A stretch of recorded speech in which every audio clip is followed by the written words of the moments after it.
There is one thing I really love doing, and it is to make Pokemon games harder than they have to be. In order to challenge myself, I wanted to see if I could beat a Mono-Colorlocke of every color. If you're unfamiliar with the concept, it is a challenge where every encounter that I can get during a run has to be of the same color. I did white and yellow already, and my Discord chose pink next. Hi, I'm Ryo, and welcome to my journey through Pokemon Shield only using pink Pokemon. Let's quickly talk about the rules. Since defining a Pokemon's color can be extremely subjective, I decided to go for the ones provided by the Pokédex instead. Including both DLCs, there is a total of 20 different evolution lines that I can get. While that is a decent amount of encounters, most of them are either fairy or normal types, offering me very few options to create a balanced team. On top of that, the weather in Galar also heavily influences the Pokemon I can find during a run. To make it even harder, I also made this challenge a hardcore Nuzlocke. Aside from the standard rules, like if a Pokemon faints, it can no longer be used, and that I can only catch the first valid encounter per route, I'm also not allowed to use any healing items in battle, have to play on set modes, and cannot overlevel the next gym leader's ace before the start of the battle.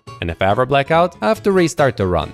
I always love seeing your comments about this, so before we start, let me know what your favorite pink Pokemon is. While I do believe that Miltank is the most iconic and Milotic the most beautiful of them all, I just can't get over how amazing Lurantis' design is. I just love every single thing about this praying mantis wearing striped pantaloons. So without further ado, let's see how this one went. I was just minding my own business on a calm Friday afternoon as the annoying kid from next door suddenly storms into the room without a warning whatsoever. I don't know why mom keeps letting him in. This guy is literally the equivalent of a grasshopper on steroids. You see, there are 6 words at the start of every adventure, and before I could stop him, my obnoxious neighbor already blurted them out.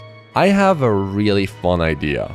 I thanked mom one last time for bringing this eternal curse upon me, grabbed my bag, and was off to receive my endorsement letter for the gym challenge. It's a competition with the goal of traveling through the Galar region and defeat all of its 8 gym leaders. Everyone that manages to do that can then join the final tournament and gets a chance to dethrone the legendary champion Leon and his Charizard. After a short barbecue over at my neighbor's place, the legend himself gave me, and unfortunately also my clueless sidekick, our first Pokemon. I was pretty stoked until I saw the options Leon gave us. A soccer rabbit, a monkey with a stick, and a Twitch chatter? None of those were even close to the team I was planning for years now. It had to be perfect. Just as perfect as my role model from the Johto region, Champion Whitney.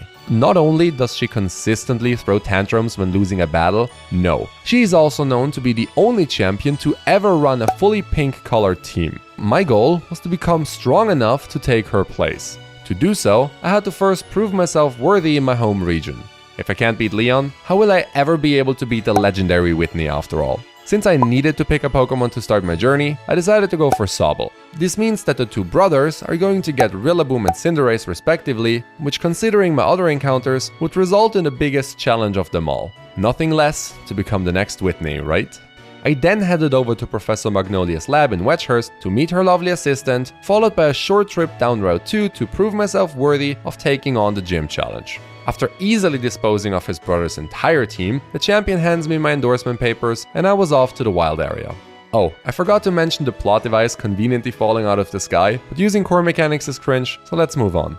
For those of you unfamiliar with the wild area, it is basically the equivalent of a huge open route with multiple subsections. This means that I can get a new encounter in each of them, as long as it fits the color theme. With that, it is time to pick up team members that would make Whitney proud. After getting distracted by shiny objects for about 30 minutes, I ultimately came across my very first encounter, Punch the Stuffle. By the way, if you're wondering why none of the game's text made sense so far, it's because Twitch chat collectively decided that they want to learn German now. Anyway, with this cute little teddy bear on my side, I then traveled all the way back to the Wedgehurst train station to pick up Cotton Candy, the Galarian Slowpoke, who almost managed to end my run before it even started. This gives me access to the Isle of Armor DLC, where after defeating Avery, I was ready to completely ignore this part of the plot and finalize my team with Ruby the Chansey.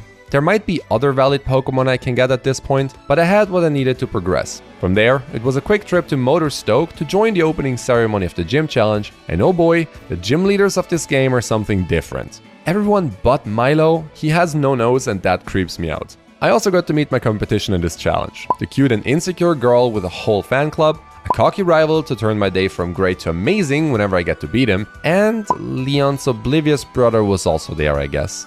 With all the formalities out of the way, I could now finally head towards Turffield, where the first gym was already waiting for me. Before getting there, I was able to pick up Bloom the Fomantis and evolve Rose to a Blissey in the process. In the Galar Mines, I then had a very close encounter with Beat, who straight up just copied my idea of being a mono-pink trainer. The issue was that his Solosis kept spamming Endeavor, and I was not prepared for that at all. Luckily, after taking care of the initial threat, Blissey was able to take my opponent's entire team out with stacked echoed voices. Let this be a lesson, Beat. There can only be one of us. Anyway, with that out of the way, I now got access to Route 4, where I spent some time hunting for this little beauty. Well, she was actually hunting for me.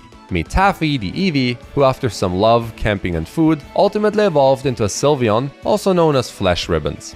Yep, that's an image that now gets to live rent-free in your head too. Out of the blue, Milo then attacked me with one of his Vulu and proceeded to just ignore that anything happened at all. Guess we know the reason why so many people don't even make it past the first gym in this challenge, huh?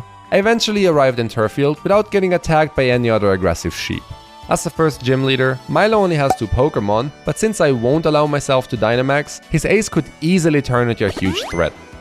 Get it? Huge, cause it just quadruples in size? Anyway, I do have a decent amount of answers to his grass types, but first needed to get into a position that would allow me to stall out all 3 of his Dynamax boosted attacks. After successfully guiding a herd of fluffy sheep balls to the butcher to make sure Milo can't hurt gym challengers anymore, I stepped into the arena and was ready to earn my first badge. He starts the battle off with his Gossifleur, and I lead with Cotton Candy. Slowbro then went for a yawn and tanked a weak Magical Leaf in return. I then brought out Ruby as Milo's Pokemon fell asleep. After setting up 3 defense curls, Blissey hit a charm before Gossifleur woke up and did a solid 4 damage with a Rapid Spin. From there, it only took pressing Echoed Voice twice to finish the sapling. This now brings out Milo's ace. Eldegoss was guaranteed to Dynamax here, but thanks to the defense boosts, my little egg-shaped friend should be bulky enough to withstand most of its hard-hitting blows. Ruby then surprisingly outspeeds and gets in a decent amount of damage while easily taking a max overgrowth. Another Echoed Voice brought Milo's ace down to the red as it once again barely touched me in return. With that, one final attack was enough to earn me my first badge. The first 3 gyms are conveniently placed in adjacent cities, which means there is little to no downtime between them. I picked up a new encounter in Lip Gloss to Spritzy and received a bike as a gift for saving a doctor from a bunch of annoying Team Yell members. This now brings me directly to Hulbury, where I ran into the chairman of the gym challenge, Rose, his assistant Oleana, and Beat. Apparently, he got endorsed by the chairman himself. The not at all inappropriately dressed head of the Pokemon League then mentioned something about inviting me for dinner if I managed to beat the gym, while Mom told me not to hang out with creepy guys who could really say no to a 5-star Magikarp fillet. Before jumping headfirst into this next battle, however, I needed to visit the lighthouse to grab Nessa and drag her back to the gym to do her job. Her team consists of a Goldeen, an Arrokuda, and the most threatening of them all, a Dynamax Dreadnought.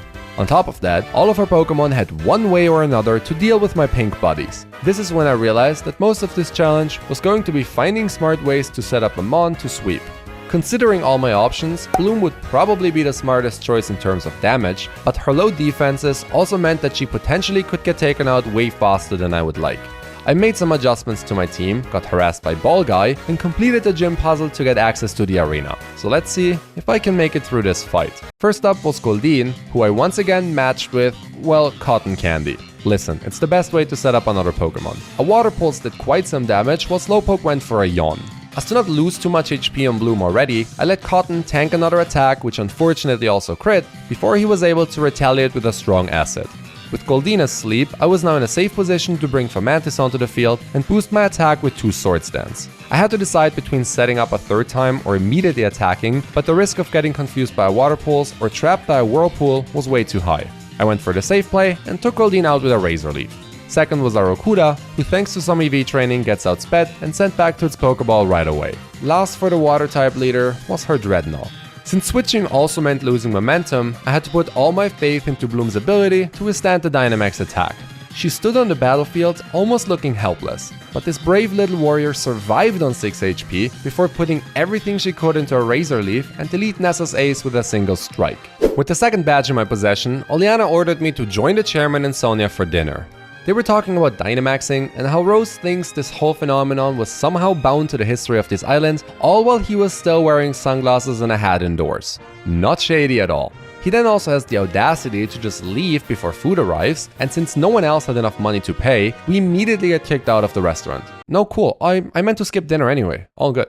Before continuing my journey back to Motorstoke for my third batch, I made sure to check both available wild areas for new encounters. Luck was on my side because I was able to add quite a few to the team. Meet Dianthus the Whismer, knock out the Lickitung, and tickle me the Miltank. That's right, not only was I running a completely pink colored team just like Whitney would, I also got to use my idol's Ace as well. And let me tell you, it's her best Pokemon for a reason. With my team buffed significantly, I returned to Hulberry to battle Beat once again. His team barely changed since our last encounter, so there is no way anything could go wrong here. First up was Solosis, into A. Slowpoke, B. Cotton Candy, or C. the dopey Pokemon. And it's none of the above. It's Ruby. Don't worry, Karma is coming back to get me sooner than you might think. In order to prevent falling into Solosis' Endeavor Trap once again, I immediately went for an Echoed Voice to bring it down to the yellow. It had exactly 25 HP left, which I knew because it went ahead and made sure to match our HP right away. Since Beat didn't seem to have gotten the memo that Partner Look is very 2008, I then went for a Life Dew to recover some health right before getting completely annihilated by a Psyshock. Yep, my special tank got deleted by a special attack that does physical damage. I should have just led with Cotton Candy. Luckily, this was my only loss in the fight, because after that, Bloom was able to clean up with 4 consecutive Fury Cutters. I then replaced the egg-shaped hole in my team with a slightly less egg-shaped Pokemon, who also immediately evolved. The next part of my journey was a short hike to get to Motorstoke City. During my travels through a second Galar mine filled with giant snapping turtles and Pokemon bear traps, I also came across my next opponent, Kabu. Aside from being overly hyperactive to the point where he can't stop jogging even while standing still, he was going to be my toughest opponent yet. Not necessarily because he's the third gym leader and by definition harder to beat than his less skilled coworkers, but because his team is extremely difficult to set up against. The first issue is that I had no Pokemon that could effectively resist Fire-type attacks. The second problem was that both Ninetales and Arcanine could cut my physical sweeper's attack in half with Will-O-Wisp or a random burn from any of their other attacks. Wrap all that up with Scentiscorch's G-Max Sentiferno, who deals passive damage for 5 turns, and you have yourself a pretty tricky challenge to overcome. Luckily, after some tinkering, I realized that the oversized Centipede has a 4 times weakness to rock moves. With that, all the other puzzle pieces I needed to beat Kabu almost fell into place on their own.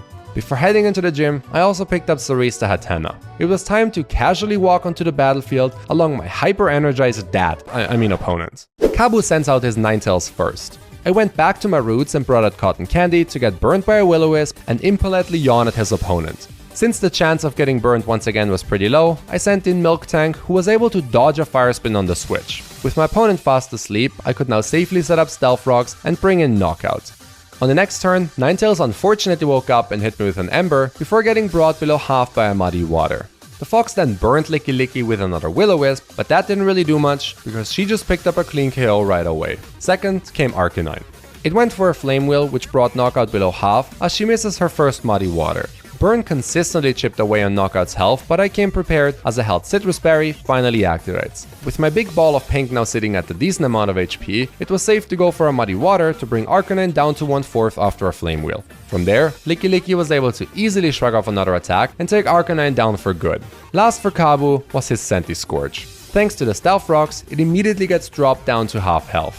Since I potentially needed Knockout for later battles, I switched into Dianthus right away. He had maxed out HP and defensive ease to tank at least 2 of the incoming attacks. On the following turn, Sentiscorch then immediately Gigantamaxed and went for a max Flutterby that this tiny champ survived on about 1/3.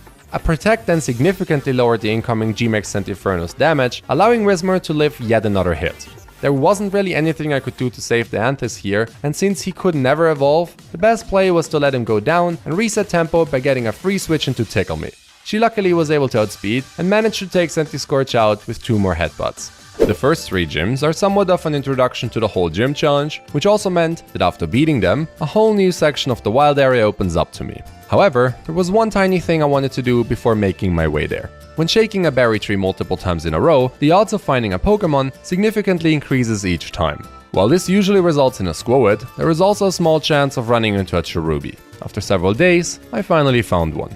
I would have also loved to add it to my team though, but this resilient cherry broke out of every ball and consistently chipped away on my team's HP with Leech Seed. The one time I got it low enough to actually have good odds of catching it, it just unalived itself with Body Check. This isn't really a big deal or anything because Cherubi wasn't the main encounter for the run, but almost wiping my entire team is an impressive feat for a fruit. On a positive note, while spending time in the wild area, both Punch and Bloom evolved and are now a lot more useful to the team. I also dedicated some time to look for useful items, like the leftovers I found when shaking even more berry trees. There isn't really anything else to do here, so I was off to the second metropolis of Galar, Hammerlock. For now, there are only a few story bits to complete, like getting an introduction to biomolecular engineering by Rose, listen to Leon tell me about how amazing he is as a champion, meet the 8th gym leader, whose name in German is uncomfortably close to mine, and spend some quality time with Sonia to learn about an event that almost destroyed the world a few hundred years ago. I couldn't catch all the details because other things in the room were clearly way too distracting. Right outside of Hammerlock and on my way towards the next gym, I came across yet another pink Pokemon admirer. When I first felt this fairy dust-like warm breath on my neck, I knew this opponent was no mere mortal. I turned around and there she was. Forget about Beat, Opal was a much worthier opponent. Determined to defeat her, I made my way to the next city as fast as I possibly could. Out of all the gym leaders I had taken on so far, Alistair was the one that I needed the most preparation for. With all my normal types, I had quite a good matchup into his scary ghosts. When looked at one by one, dealing with his Pokemon wasn't a big deal. The issue arises when they were all put together in a team. Yamask's Disable and Cursula's Cursed Body could easily stop my setup sweepers, Mimikyu's ability allows it to withstand at least one hit, no matter how strong, and Gengar is already an offensive powerhouse, who on top of that was also going to Dynamax, giving it a ton more health and damage. I spent quite some time collecting watts for various moves like Substitute, Swords Dance, and Darkest Lariat. For the first time, I felt really prepared for a gym. Alistair sends Yamask out first, and I immediately matched that with my buff teddy bear. I went for a Substitute right away, which then allowed me to negate the incoming Brutal Swing damage while setting up a Swords Dance. On the next turn, a Darkest Lariat took Yamask out, which brought Mimikyu in next. With my Substitute still intact, I could freely go for a second Darkest Lariat to break my opponent's disguise while it only used Hone Claws. A Slash then still was not enough to break my sub, and so Punch was able to pick up an easy KO. Third for Alistair was Cursula, but since I was faster, it too falls to a single attack.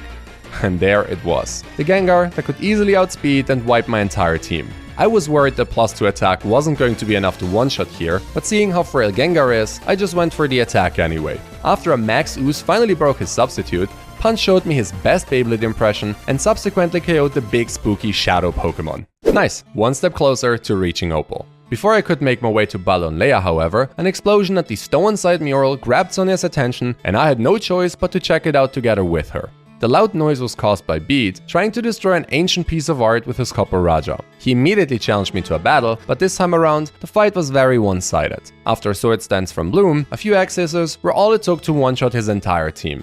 Not only does my victory teach him the lesson to never pick up a pink Pokemon ever again, it also showed Chairman Rose how weak Beat really was. Because of that, he revoked his endorsement for the young trainer on the spot. With that, half of my competition was gone. As soon as everyone left, the mural suddenly collapsed to reveal a statue of 2 kings and their dogs. I can't really see how that is going to help me to get to Opal faster, so I just skipped Sonia's lecture about the darkest day and skedaddled straight to Balonlea. Inside of the Glimwood Tangle, I also made sure to one-shot my Impidimp encounter with a super effective Pixelate Stab Booster Quick Attack to make the upcoming late-game gym battles even harder. Nice, it's all going according to plan. After that little mishappening, I had no other encounters to get rid of, and so I finally traveled to the tiny dazzling town that is Balonlea. There is literally only one thing to do here, and it is to take down Opal. That could be the last step of my journey to become the best trainer, second only to Johto champion Whitney, to wield an exclusively pink team. For completion purposes, I should also mention that after shaking another 6 million trees, I finally was able to add Razzmatazz the Cherim to my team. Not that I will ever use her, but you know, since the last one almost wiped my team. Anyway, Opal. Despite being almost 200 years old, she's still a formidable opponent to go up against. I do have a Galarian Slowpoke, but unfortunately didn't realize that I could also evolve it without the Water Bike. Different to Cabo and Alistair, where the biggest threat to my team was the insane damage output of their Pokemon, Opal was hard to plan for because of the good type matchups she had into my strategies. Bloom could set up with Swords Dance and sweep with Poison Jab, but Weezing and Togekiss had stab moves ready to stop her. Another idea was to use Punch once again, but she was weak to Fairy-type attacks, and so that strategy was off the table as well. I came to the conclusion that none of my Pokemon could beat this on their own. Teamwork was the only way to go. Let's see who's going to come out on top and claim the title as the best pink Pokemon trainer of the Galar region. First up was Cotton Candy into Opal's Weezing. By now you know the drill. My slow little friend tanked a hard-hitting sludge and managed to get off a yawn, allowing me to switch into Tickle Me right after. From there, the bulky gas cloud easily went down to 2 consecutive Zen headbutts. Mawile was out next, and since it had no offensive steel-type moves, this was my chance to set up. All I needed to do was lower its attack with Charm 3 times in a row, while taking no significant damage in return. I then made sure to heal myself back to full with Milk Drink just in case, before bringing out Cotton Candy for another yawn. A Draining Kiss on the switch also activated his Citrus Berry, allowing him to even survive a critical hit crunch if necessary, but Opal went for an Iron Defense instead. On the next turn, I switched in Lip Gloss. With that, it was time to max out my special attack and special defense with 6 Calm Minds. Since Mawile woke up after 2 turns of sleep, it was able to get in a decent amount of chip damage during my setup. What Opal wasn't prepared for is that I could do the exact same, but with +6 special attack. I did just that and deleted her second Pokemon with a single attack, recovering all my missing HP in the process. Togekiss was out third, but it missed an air cutter and so followed Mawile's fate without any impact on the battle. Last was the cutest Pokemon Gen 8 has given to the world. But cuteness wasn't going to stop me from taking my rightful place, even if it is 6 stories tall. After doing barely any damage with G-Max Finale, Alcremie, who is much bulkier than its design would suggest, survived the maxed out Draining Kiss on 40%. This allowed it to retaliate with a critical G-Max Finale, bringing Lip Gloss down to the yellow in a single strike. The HP it recovered from that luckily wasn't enough to save it though. One last Draining Kiss was all it took to win the battle and my 5th badge. After officially earning my title as the best pink trainer of the region, I had to pick up another encounter to fill Impidim's slot on the team. Meet my new little clown friend Coral. I then traveled through the Route 8 ruins to get to the Circhester Stadium as quickly as possible. After making some long overdue style changes and the most annoying gym puzzle in the entire franchise, beating Melanie was the next obstacle on my way to becoming the new Galar champion. Also, can we just appreciate how Shield exclusive gym leaders are so much better in terms of design? To be fair, Bay is cute, but Alistair has so much more personality with his creepy walk and all. Anyway, back to acquiring the 6th badge. Melanie has a bunch of Ice-type Pokemon, and Punch was a solid answer into that. The only thing I really needed to win this was to find a reasonable way to set her up. After participating in a Rotom rally to unlock Thunder Wave, I gave it to Coral and added her to the team. With that, I was ready to go. I lead the battle with my new clown friend into Melanie's Frostmoth. It tried to use a Buck Buzz, but my soundproof ability blocked the attack, allowing me to paralyze with a Thunder Wave in return. Thanks to that, I was now faster and could freely raise a light screen as Frostmoth only set up Hail. I then locked my opponent into its previous attack with an Encore and immediately brought out Razzmatazz. That play didn't really work out as planned because I decided to completely ignore the text on the screen and as a result got hit by a hard Icy Wind after 2 growth. A Citrus Berry luckily restored enough health to get Razzmatazz out of kill range, and so I used a Sunny Day in hopes that the AI was coded to always bring out Hail again.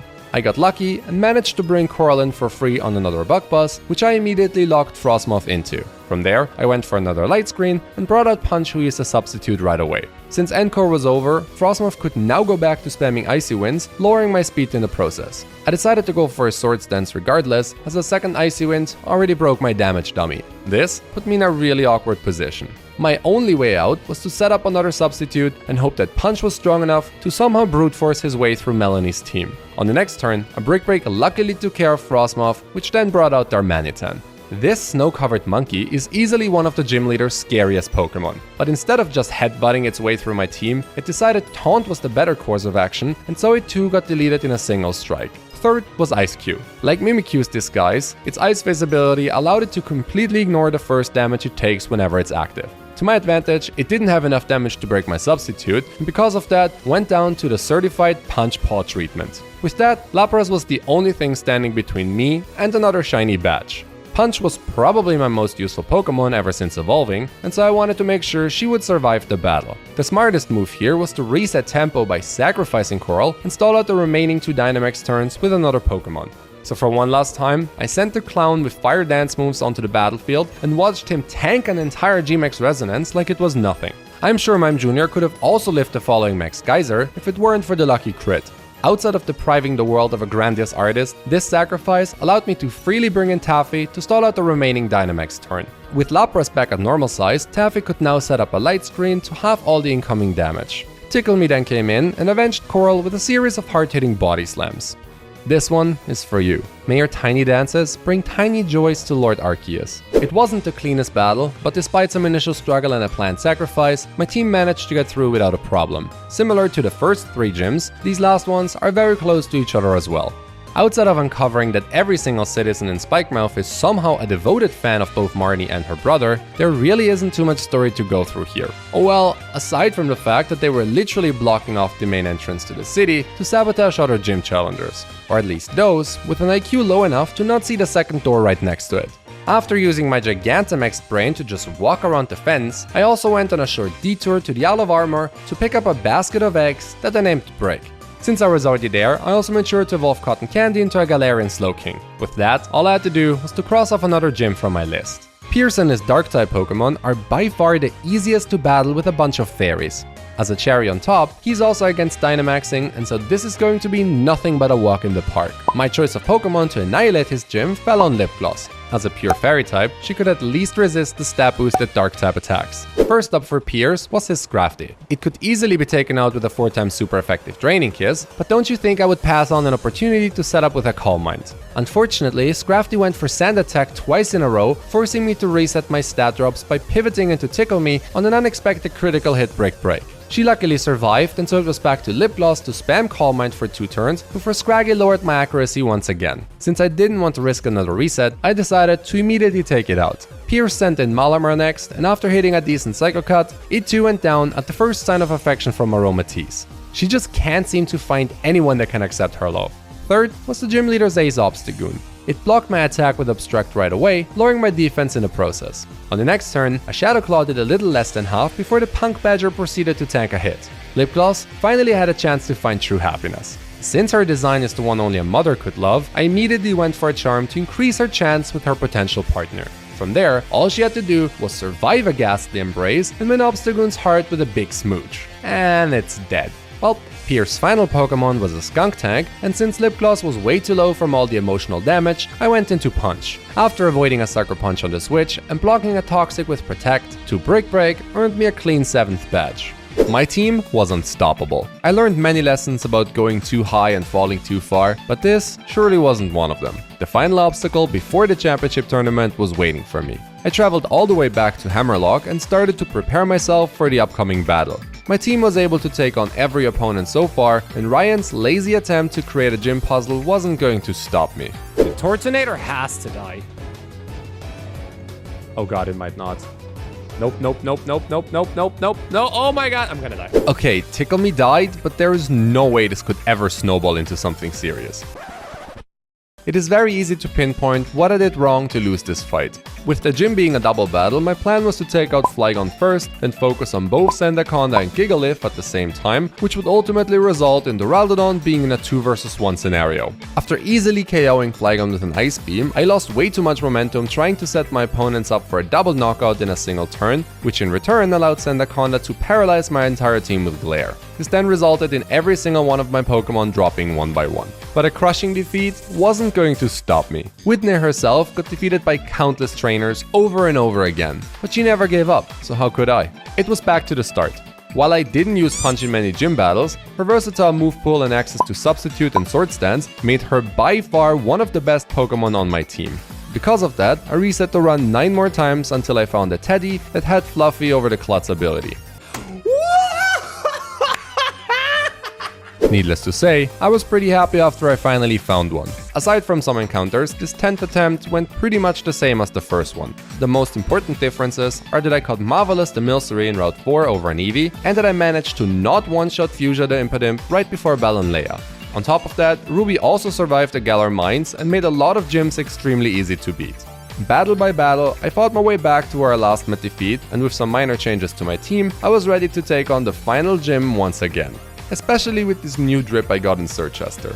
Ryan leads the battle with Flygon and Gigalith. I decided to bring out Cotton Candy, who is now a Galarian Slowbro, and my freshly evolved Fuchsia. My plan for the first turn was not very different from my last attempt. This time around, however, I had Fuchsia to reduce all the incoming physical damage with Reflect. That allowed Cotton Candy to only take little damage from a Brutal Swing before sniping Flygon out of the sky. Slowbro's held leftovers recovered some health before Ryan brought Sandaconda onto the field. Fuchsia then went for a light screen right before Sandaconda was able to paralyze it with a glare. This is actually the best possible outcome because all Fuchsia was supposed to do in this battle was to go for screens while holding Light Clay to halve all of Ryan's damage for 8 consecutive turns. Cotton had enough of sand being everywhere and set up Rain before getting caught by a sand tomb. After surviving an earth power, which would have definitely killed without the dual screens, Cotton served both of my opponents down to a sliver before Fuchsia picked up the KO on the obnoxious Sand Serpent.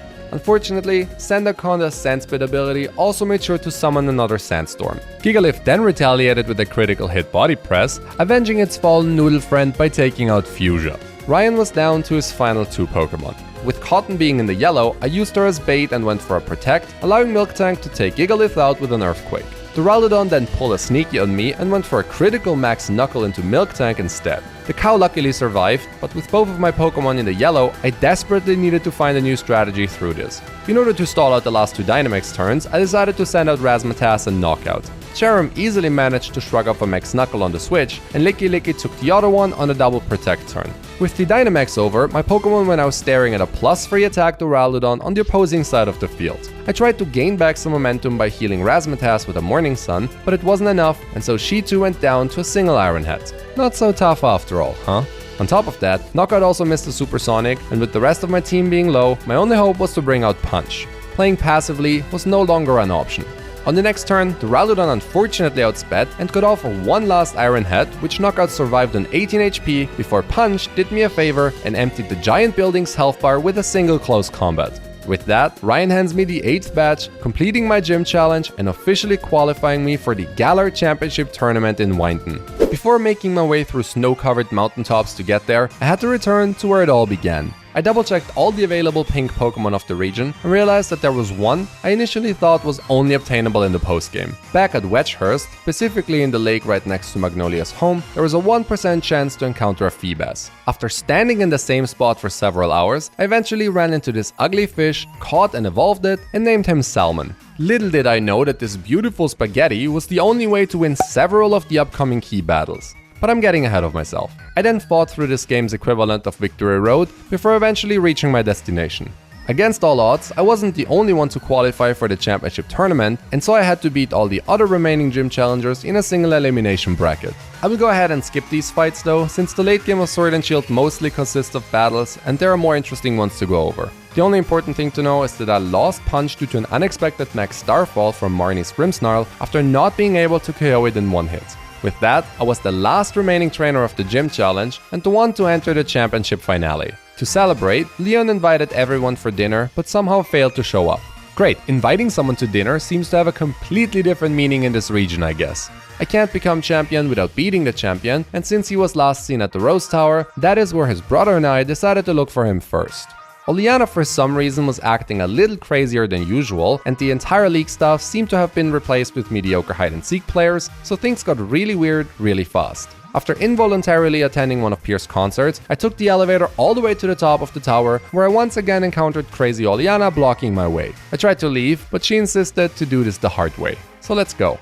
I decided to lead Tickle Me into her Frostless. Despite having Fire Punch, I went for a substitute first, protecting myself from getting burnt by a Will-O-Wisp. In an attempt to slow Miltank down a notch, Frostless used an Icy Wind instead. This didn't really affect my cow too much, as she takes the Keymoner girl out in one punch. Second came Milotic, and so it was directly into Ruby on an Aqua Ring. A safeguard then protected Oleana's Water Serpent from a Thunder Wave. After that, I spent the next 3 turns tanking Surfs, while chipping away at Milotic's health with several Thunderbolts. Once it was low enough, I knew it was going to recover next, and so I was finally able to paralyze my opponent. It was time to bring out my secret weapon, Salmon.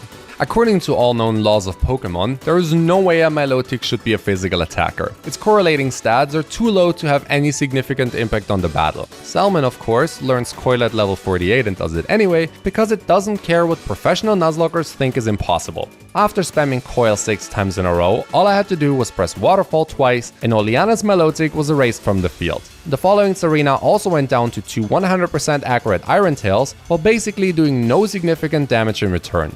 Okay, I can already see some of you furiously typing in the comments, "Oh No, but Ryo, you don't even manage to one-shot with +6 attack. You should have gone special instead. But I had fun using it, so while you're down there, how about leaving a like and subscribe instead? I would really appreciate it. Next up for Orleana was Salazzle. It was faster, but decided to help me out a bit by going for Poison Gas. This activates Salmon's Marvel Scale ability, and with that, boosts his defense from base 118 to a staggering 708. A Waterfall then easily took care of the over-sexualized lizard, which now brings out Garbodor last. The big pile of trash immediately Gigantamaxed, and after getting hit into the red by a Waterfall, went for a Max Quake, which did a solid 10 damage. From there, one last Waterfall, won Salmon the first of many battles. Oh wait, I forgot to do the thing. Oh my god, is that a whole boat? As the dust of this destruction slowly settled, I overheard the chairman talking about tomorrow's tournament and his worries about a tragedy that would strike Galar in 1,000 years. If Oleana would have just told me that Leon and Rose were only having a chat instead of acting all suspicious, we could have avoided this whole mess after all. With things being back to normal, it was time for the championship finale and for me to prove to the world once and for all that nothing could stop my cute looking team. My first opponent was Beat. Yep, he and Opal decided to team up against me and infiltrate the championship tournament to bring an end to my reign, but I came prepared. Beat brings out his Mawile as I sent in Tickle Me. I once again tried to go for a substitute, but it got broken right away. Since Mawile was the only threat to my strategy, I went for a Fire Punch, risking getting crit in the process. Luckily, the play rough damage wasn't enough to worry me, and so a second punch took my opponent's lead Pokemon out. With that, I could now send in Ruby to stall the following Gardevoir out of Dazzling Gleam and Psychic PP. After a long back and forth, Salmon could then come in and set up and take the Gardevoir together with the following Rapidash and G-Max Hatterene out with boosted Iron Tails. So much for trying to end my reign. Second was Nessa. I had already defeated her before, and this time was no different. All I needed to beat her was my small cupcake-shaped friend. On the first turn, both Alcremie and Golisopod set up with Acid Armor and Sword Stance respectively. Since I was faster, the bug's boosted attack wasn't really an issue, because one Dazzling Gleam was just enough to activate its emergency exit ability. This immediately forced it to switch out into Seeking before it could even make a move. Despite now being threatened by a Smart Strike, I needed to trust that +2 defense was enough to survive a hit, so I could use Calm Mind once. That actually worked out pretty well because all Nessa decided to do was to set up Aqua Ring. With that, an Energy Ball took Seeking out. Barraskewda came in next, and this thing is why I needed the defense boosts from Acid Armor. After easily tanking a Liquidation, another Energy Ball one-shot the fish, and with that, all threats of Nessa's team were annihilated.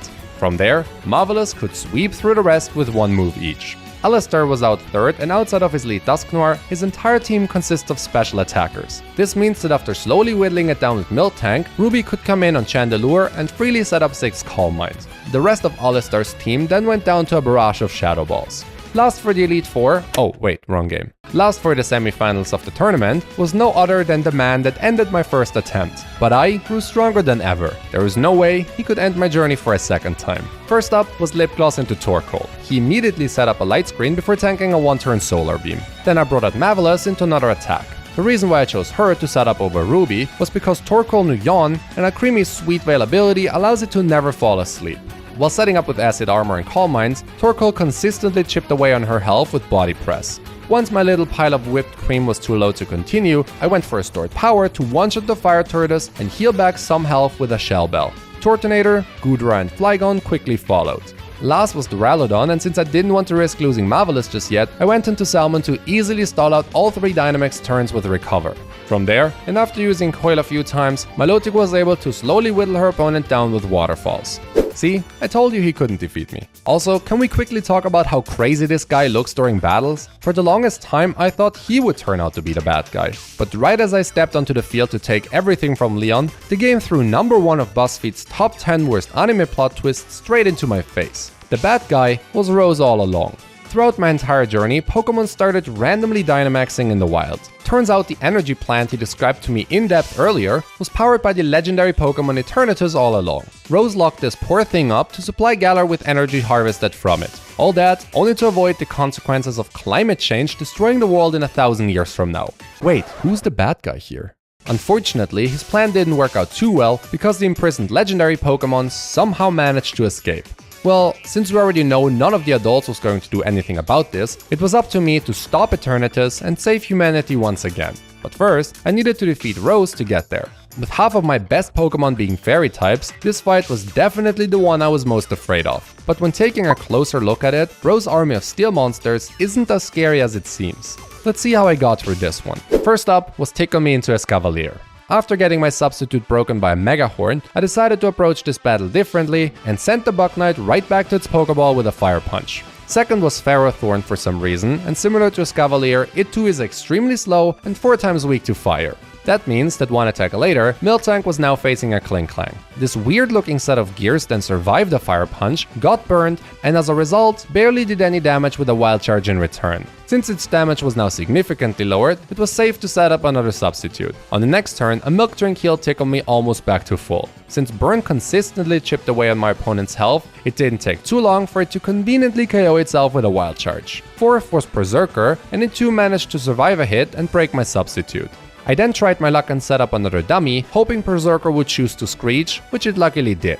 From there, a simple punch took the Viking Kitten out. A giant Steel Elephant was the only thing left to beat. Substitute allowed me to get in some chip damage before it got destroyed by a G-Max Steel Surge. Since I was faster, I could simply hide once again and tank the second attack as well. I could have repeated the same turn for a third time, but with Tickle Me on -4 defense, and because I wasn't sure if I would have enough damage to kill, I decided to do Twitch Chat a favor and sacrifice their most hated team member to reset tempo. But Lip Gloss hangs on in the yellow and I can respect that. So instead of sacrificing her, I went into Salmon to slowly drain Copperajah's health with a few waterfalls. With Rose defeated, I climbed the roof of the Hammerlock Tower to fight the legendary Pokemon. I have no idea how we got here, but 2 random dogs joined our party and we're now in a raid battle against a giant hand? Maybe I should have paid more attention to what Sonia was up to this entire time. Anyway, Cotton Candy easily stalled out the entire battle while the rest of the squad slowly took out the Eternamax Eternatus. With the end of the world avoided, it was time to finally reach my goal. Become the new Galar champion. It might not look that way, but it took a lot of planning to get to this point. While I would have liked to bring all the amazing team members that got me here, I needed to select 6 that were strong enough to get me through this final fight.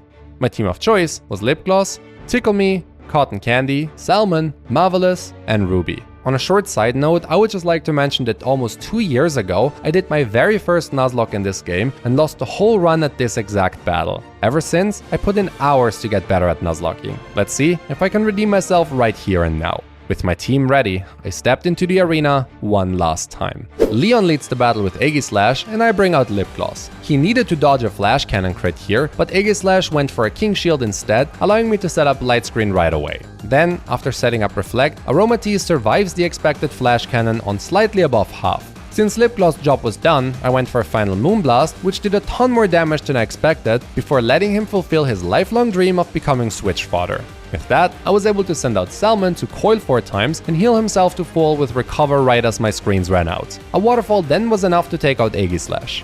Dragapult was out second, and it was the only thing left to really threaten my low to at this point. Salmon then tanked the incoming attack with ease twice in a row and knocked out the Dragapult, which now brings in Rillaboom third. Leon then for some reason decided to throw the battle and went for an Endeavor, which failed since my HP were lower. Even after recovering some health, Salmon still didn't have enough HP for the move to work, allowing him to hit Rillaboom into the yellow with an Iron Tail. Endeavor then finally connects, drastically lowering Salmon's HP, but it was too late for Rillaboom. Fourth was Hexorus, which is where the boosted defense came in clutch once again, as Leon locked his dragon into Outrage. This would usually do a ton of damage, but luckily only barely tickles Salmon. All I needed to do was to now click Recover once again, and get crit. Never mind, this battle just got a lot scarier. The good thing is that Haxorus was still locked into Outrage, allowing me to bring out Marvelous and freely go for an Acid Armor. With Rhyperior waiting in the back, I needed to risk another crit and set up with Acid Armor for a second time. Alcremie got to use the move for free though, as Haxorus hits itself in Confusion. Another lucky Confusion hit then allowed Marvelous to take the scary dragon out with a Dazzling Gleam. Rhyperior came out next. A stored power did a decent amount of damage, and luck seemed to really work overtime today, because the Rocky Giant proceeded to miss a Stone Edge. This has to be the champion's 5th turn of not dealing any damage, by the way. A Dazzling Gleam then brought Rhyperior down to his liver, before it retaliated with a soft attack. After a full restore, 2 more attacks were enough to easily take Leon's 5th Pokemon out, leaving only his legendary ace left on the field. Since Charizard was going to use G-Max Wildfire first, I thought Marvelous would go down no matter what. But I once again underestimated this suite quite a lot, as she survived the attack with 2 HP. Unfortunately, she wasn't able to do much, because not thinking she would survive, I went for a Dazzling Gleam instead of a stored power. Marvelous then fell due to the residual damage from G-Max Wildfire, allowing me to bring Tickle Me out next. Since I was faster, I was able to endure the 2 final Gigantamax turns with Substitute. With that, Ticklemere was able to stall out all of Charizard's Fire Blast PP with Milk Drink before going down. I decided I wanted to give the honor of ending this to the Pokemon that had carried so many of my battles. A single Surf was all it took to ultimately win the fight and end the run. And that's it. After so many years, I managed to beat my very first hardcore Nuzlocke of Pokemon Shield, and all that while only using pink Pokemon. I know a lot of strategies were based around setup moves, but with such a limited pool of encounters, it was hard for me to find better ways through it. If you saw nicer options to deal with some of my opponents without getting annihilated by their Dynamax moves, feel free to let me know in the comments down below. Anyway, I hope you enjoyed, and thanks for watching.